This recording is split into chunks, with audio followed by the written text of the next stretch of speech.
This is Grand Central Terminal, one of the largest and busiest railway stations in North America. The second of New York's two major stations, Grand Central is at the beating heart of Metro-North's commuter rail network. But in the past month, it has welcomed a new operator to its tracks, the Long Island Railroad. A new connection needs a new station, and so the Long Island Railroad built an ornate and beautiful annex to Grand Central, connecting Long Island commuters to the center of NYC. After years of construction and months of delays, the final product was revealed to the world. So hello and welcome to Grand Central Madison, the LIRR and NYCs newest station. Before we can take a look at the station, we have to get there. From what I could see, the only mention of a connection to the LIRR is posted above the stairs down to the dining concourse on the west end of the hall. For a new station, I really would have expected better signage. This single mention makes it hard to figure out where to go, but once we get down to the dining concourse, we can pull a 180 and reach the main entrance to Grand Central Madison. The concourse itself is located beneath Grand Central, so we'll head down the first of many escalators.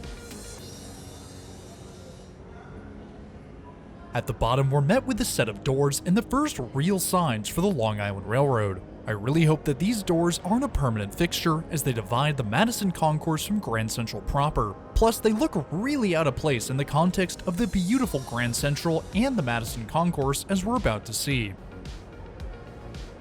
The one advantage they do provide is sound isolation, which immediately becomes apparent as we step through into the newest portion of Grand Central. This may only be the walkway to the concourse itself, but it already looks great. The supporting pillars have been decked out in LCD displays and finished with a neutral gray stone with white speckling. There's also a massive 43 on the ground in the center of everything, as we're currently standing beneath 43rd Street. It's clear that this space will be plenty more alive in the years to come, as the available storefronts have been decorated with fake shops to give the feeling of occupancy while tenants are being found. Coming around the curve brings us onto the beginnings of the main concourse. The first thing that anyone will notice is just how long the concourse is. Stretching from just north of 48th Street, the corridor runs unobstructed for almost a quarter of a mile. For those of you unaware, Grand Central Madison is the Long Island Railroad's first ever connection to Grand Central Terminal. For decades, the LIRR has exclusively served Penn Station in downtown NYC, but an eastern connection to Grand Central has always been an idea. Construction of the project began in September of 2007 and involved building the tunnels beneath Manhattan and Queens, plus the new 8-track terminal and associated concourse. The one thing that didn't need to be built was the tunnel between Manhattan and Queens because it was already there. The project uses the lower level of the 63rd Street Tunnel, which was built back between 1969 and 1989. The tunnel was actually constructed with the East Side Access program in mind, as the upper level was to be used for subway trains with the bottom reserved for LIRR trains. The upper level was eventually completed and opened in 1989, but the LIRR route to Midtown Manhattan was eventually cancelled. When the plan was revived, the 63rd Street Tunnel became the focal point for the passage into Manhattan, with the lower level finally being completed and opened in 2023, 54 years after construction began. With the route completed, LIRR trains now have access to both of NYC's main rail stations, which is a huge step forward for passenger transit in the Big Apple. That's enough of a history lesson for now, so let's get back to the task at hand, exploring this amazing new station. Navigating Grand Central Madison is super easy because of its very linear design. The maps around the station do help though, as they show all of the station amenities, escalators, and access routes to and from the platforms. For the time being, the main entrance to Madison is via the dining concourse, but escalators are currently under construction that will take passengers directly to the Biltmore Room on the main level of Grand Central Terminal. Presumably this will also help with the signage problem mentioned earlier, but we'll have to wait and see. Wrapping around the under construction escalators, we find the first ticket machines in the concourse, surrounded by quotes from literary works about New York City. The only currently operating shop in the entire concourse is found in this first tunnel segment beyond the Biltmore escalators. A small Central Market cafe stall has been set up here, although more permanent storefronts will fill the space in due time. The first set of escalators down to the mezzanine is found at the intersection of 45th Street. Despite the station's impressive length, access to track level comes through only 4 sets of escalators and elevators at 45th, 6th, 7th, and 8th Streets. This does, however, make it easy for passengers coming in off street level to figure out where to go, as their path downstairs is always directly in front of them. Each bank includes 5 escalators, the directions of which can be changed for the inbound and outbound rush. Continuing through the corridor, we reach the 46th Street escalators, beyond which are the main set of customer amenities.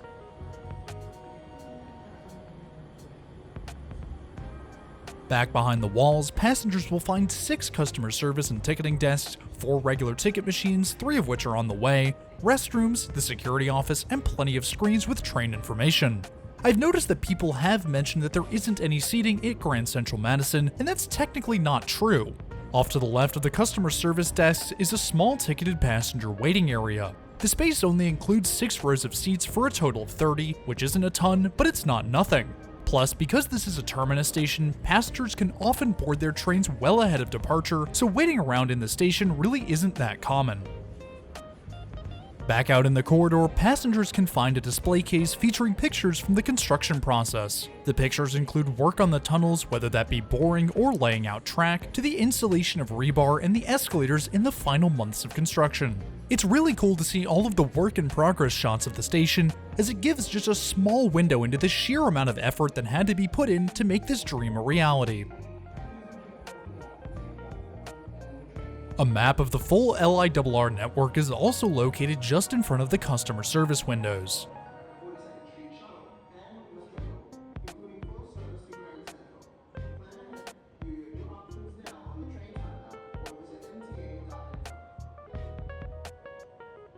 The walls all around the new station are decorated in intricate mosaics. Made by artist Kiki Smith, this piece is titled Riverlight and was specifically commissioned by the MTA and the LIRR for the Madison Concourse. There are plenty of other works around the station by Smith and other artists, so be sure to keep your eye out for some really beautiful art. From what I can tell, the 48th Street intersection is more of the same as what we saw earlier, so we'll turn to head downstairs at the 47th Street escalators. Each bank of escalators features a portion of the Seal of New York, with the posts at the top displaying it in its entirety. The 47th Street bank focuses on the central portion, which sees the sun rising above the mountains. The escalators down to the mezzanine level are the longest in the entire MTA network at 182 feet. With a 30-degree angle, the escalators descend 91 feet, leaving passengers a total of 140 feet below Park Avenue. The escalators eventually end, leaving us on the mezzanine level. The mezzanine level isn't as open as the main concourse, but still keeps that same arched passageway theme from above. These lower levels are laid out a little differently than most stations. Instead of being either above or below the tracks, the mezzanine sits right in the middle of the upper and lower platforms.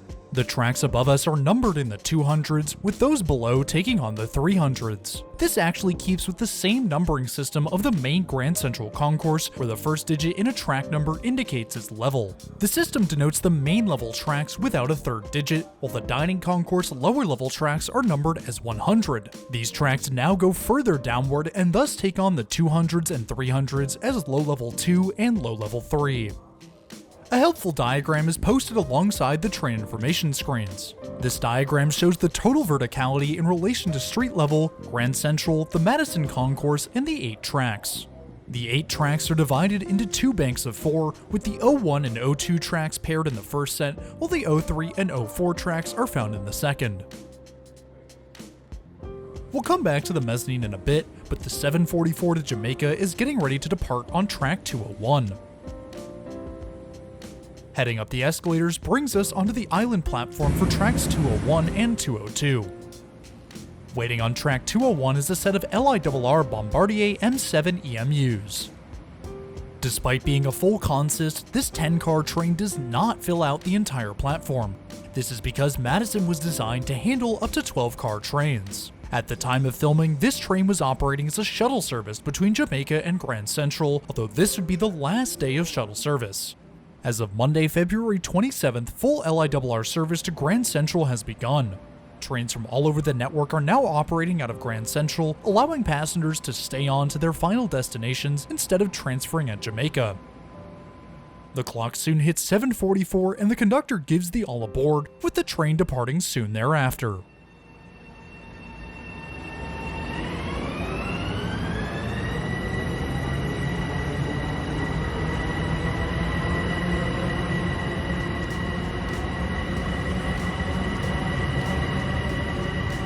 That whine you hear beneath the traction motors is from the freshly ground rails. This comes as the wheels impact the small incisions created from the grinding process.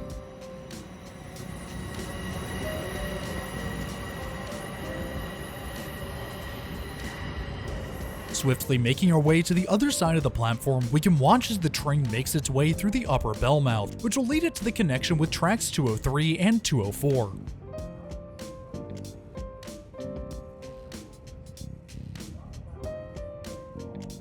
Information on the platforms is provided through the screens above each track. Although not turned on at the time of filming, these screens have since been activated and display train and destination information. These signs also include track number, a digital clock, and more interestingly, a platform area letter. These letters are used to designate which stairwells and elevators will lead to what streets above ground, which can make exiting the station a whole lot easier. The other feature helping passengers know what street they're at are the pillars found every 100 feet. These pillars are labeled with the street number and are also color-coded, as are the escalator banks and maps around the station. 48th Street, as seen here, is coded light blue, 47th is pink, 46th is dark blue, and 45th is light green. Something else that I think is really cool that the everyday commuter may not notice are the coupling adapters located throughout the station. These adapters are used to connect different train types together. On one side of this cabinet, we find an adapter for two Wabco N-type couplers, which would presumably be used to connect two different types of EMU together. On the other side, we find a Wabco N-type to MCB adapter, which would be used to connect LIRR EMUs to locomotives for equipment moves. If any of what I just said is incorrect, or if you know more about these coupling adapters, then please leave a comment down below, as I would love to learn more about them. Even with the slower schedule, trains are still running fairly frequently. Only 14 minutes after the previous one departed, another arrives, this time on track 202.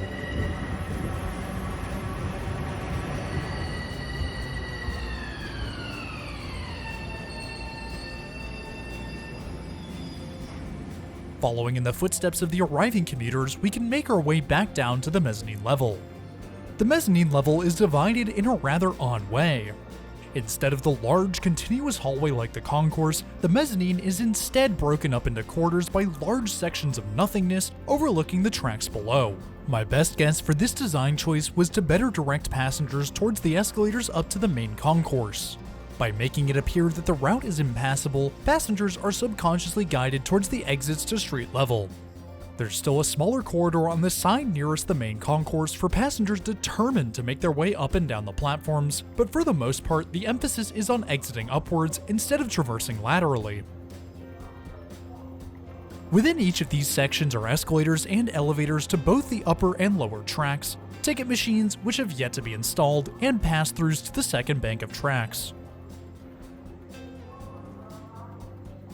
In the center of each section is a glass floor illuminated by the color of each street. Directly above the glass is the inside of the pillars at track level that we saw earlier. I had assumed that these were load-bearing in some way, but they are actually part of the massive ventilation system.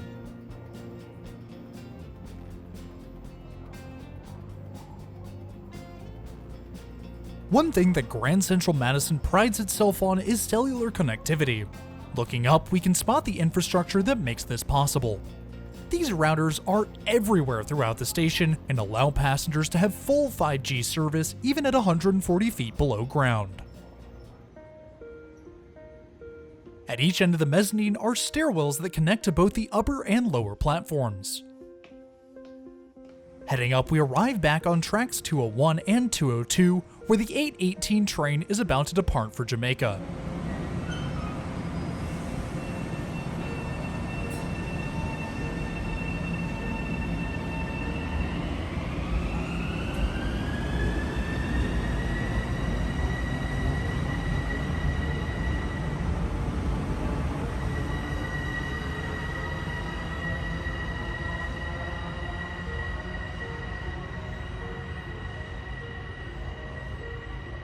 Making our way back down to the mezzanine and then up the long escalators to the main concourse, we can try to find the only currently operational entrance and exit outside of those connecting directly to Grand Central Terminal. The entrance at 383 Madison Avenue is what we're looking for. Located just inside the lobby of the JP Morgan Chase building, this entrance brings passengers down to a connection with Grand Central's existing 47th Street cross passage. A new set of stairwells have now been built adjacent to the existing tunnels, bringing passengers even farther down to the Madison Concourse. The whole thing feels a bit off though, as there's still a bit of construction going on at the 47th and Madison side of the entrance. Plus, the old cross passage intersecting at the new station reveals the juxtaposition of past and future rail transportation in NYC. Heading down the cross passage a bit, we reach a stairwell back down to the concourse, where we'll bring today's adventure to a close. I hope you've enjoyed this tour of Grand Central Madison as much as I did. If there's anything I missed, feel free to leave it in the comments below. I know for a fact that I didn't cover everything, so do fill in the gaps where you see fit. Next week we'll be back in New Haven to take a ride on Amtrak's shortest route between New Haven State Street and Union Station. If you're new around here and want to see more content like this in the future, then why not hit that subscribe button? It's totally free and it really helps support the channel. As always, I want to give a huge shout out and thank you to my patrons and channel members. Making videos takes a huge amount of effort and I wouldn't be able to do it without your support. If you want to add your name to the list or just want to support the channel in more ways than one, then head on over to the links in the description below. But anyways, that's all I have for today. Thanks for joining me, and I'll see you in the next one.